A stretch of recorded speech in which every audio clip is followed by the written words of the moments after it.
en que nuevamente vamos a reformular la conciencia nacional y la clase trabajadora, junto al conjunto del pueblo argentino que está oprimido por esta situación, va a tomar perfecta conciencia y va a establecer las condiciones políticas para la reconstitución del Frente Nacional y de su jefatura céfala desde el 1 de julio de 1974, cuando falleciera el general Perón. Nada más.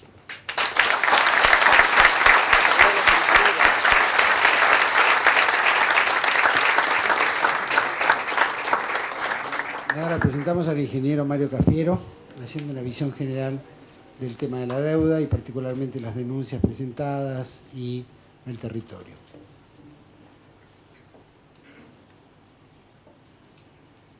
Bueno,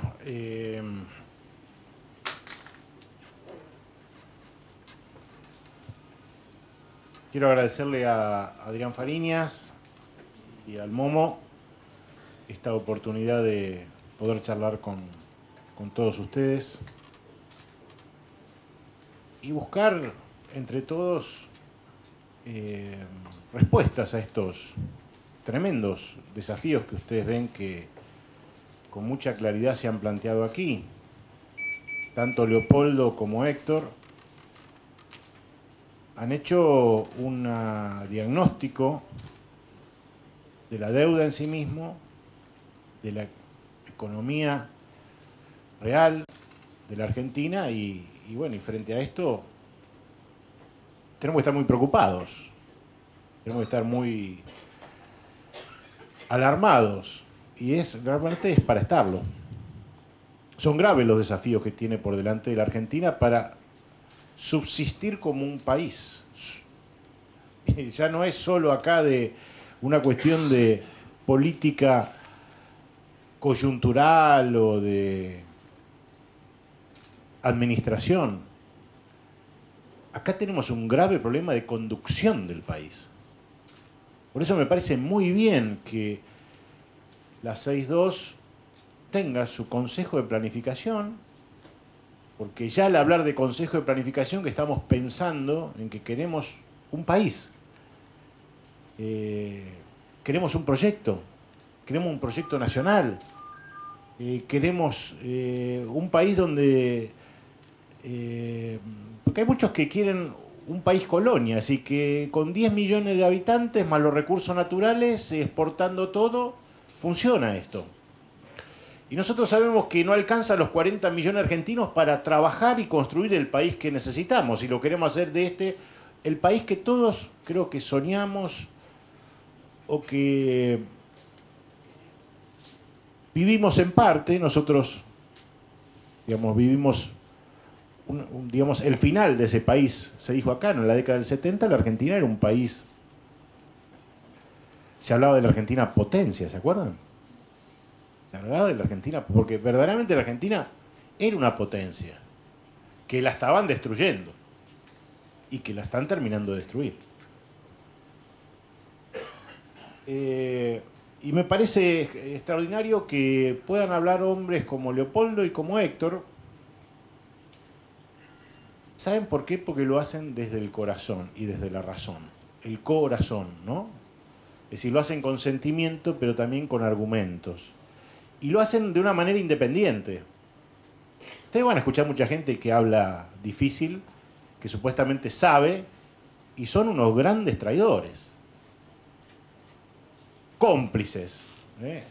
Héctor decía, una vez nos encontramos en la calle y Héctor me dijo, el problema de la Argentina es que el 90% de la gente no sabe bien de qué se trata y el 5% que sabe de qué se trata es cómplice. Y bueno, creo que Héctor es de la parte del 5% que sabe, y Leopoldo también, que sabe de qué se trata y no es cómplice, entonces dice las cosas con verdad. Y es bueno que apoyemos a gente como Héctor, porque ustedes saben que a los que nos metemos a pelear esto se nos cierran los caminos, desde todo punto de vista. Si vivimos una suerte de destierro y de... ¿Por qué? Bueno, porque el sistema alimenta a los que no denuncian al sistema, esto es así. los medios de comunicación le dan aire a los tipos que no van al fondo del problema. No vas a escuchar vos hablar del cuestionamiento a fondo, como hizo Héctor, de la deuda en ningún programa de televisión, ni en ningún medio, ni en ningún diario. ¿Por qué? Porque, bueno, porque todo es parte de un sistema que se quiere mantener. Por eso es muy bueno que la 62 se alimente de otras voces, ¿no? Y bueno, estamos en la 62, tenemos que hablar de peronismo. ¿Cómo lo encaramos desde el punto de vista peronista el tema de la deuda? Y bueno, lo primero que tenemos que hacer es acordarnos de la Constitución del 49. ¿Qué decía la Constitución del 49? La Constitución del... Perdón, pará. La Constitución del 49 decía algo muy claro.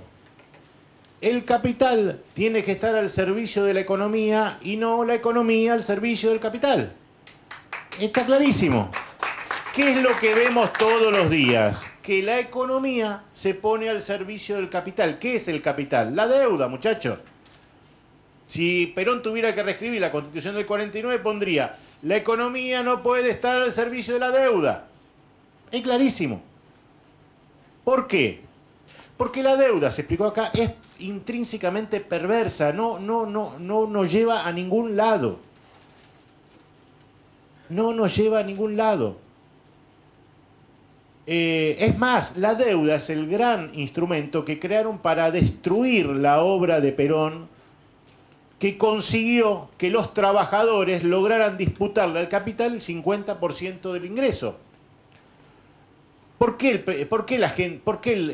el pueblo peronista, el pueblo sigue siendo peronista de alguna manera? Porque recuerda esos momentos donde el peronismo logró ¿qué? Logró disputarle al poder la mitad de la torta. ¿Cómo lo hizo?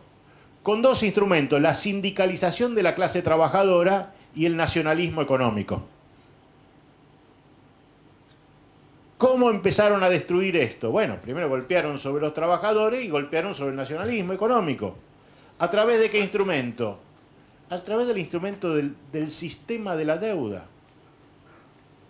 La deuda solo se explica si nos damos cuenta que en definitiva toda la plata que supuestamente nos prestan termina fugándose afuera del país. ¿Cómo puede ser que debemos 170.000 millones de dólares y afuera del país los argentinos ricos tienen depositados 150.000 millones de dólares? Muchachos, eso es la economía al servicio del capital. Dejamos que los capitales se fuguen. Ahora nos ponemos a discutir la independencia del Banco Central. Pero primero, antes de discutir si es independiente o es dependiente, digamos, ¿para qué carajo sirve el Banco Central? ¿Cuál es la función del Banco Central? El Banco Central es la aduana de los capitales. Así como hay una aduana para las mercaderías y hay migraciones para las personas, los capitales, la entrada y salida de los capitales se controla con un Banco Central. Esa es la responsabilidad. Fíjense ahora que Redrado empezó a prender el ventilador, dijo: voy a denunciar los amigos del poder que compraron dólares. Fíjense qué rápido el tipo tiene los datos. Pero en los últimos 4 años Redrado dejó fugar 40.000 millones de dólares. Entonces yo le quiero pedir a Redrado que me diga quiénes son los que fugaron 40.000 millones de dólares en los últimos 4 años. ¿Y quién los dejó fugar? Entonces acá tenemos al Banco Central, que es la aduana de los capitales, que hace 40 años, de Martínez Dios en adelante, tiene una única consigna, que es: no revises ni los capitales que entran ni los capitales que se van. La valija de capitales no se revisa. Esto que le estoy diciendo no es un chiste, ¿eh? Es así. Esta es la política, cuando lo escuchen, hablar, esta es la política de libre movilidad de los capitales. No se puede preguntar ni cuándo vienen ni cuándo se van. Y la verdad es que una economía como la Argentina, con este sistema de la deuda y la fuga y una aduana como el Banco Central que no controla, produce un resultado absolutamente conocido, que es que los ricos tienen cada vez más plata y los pobres y laburantes tienen cada vez menos plata.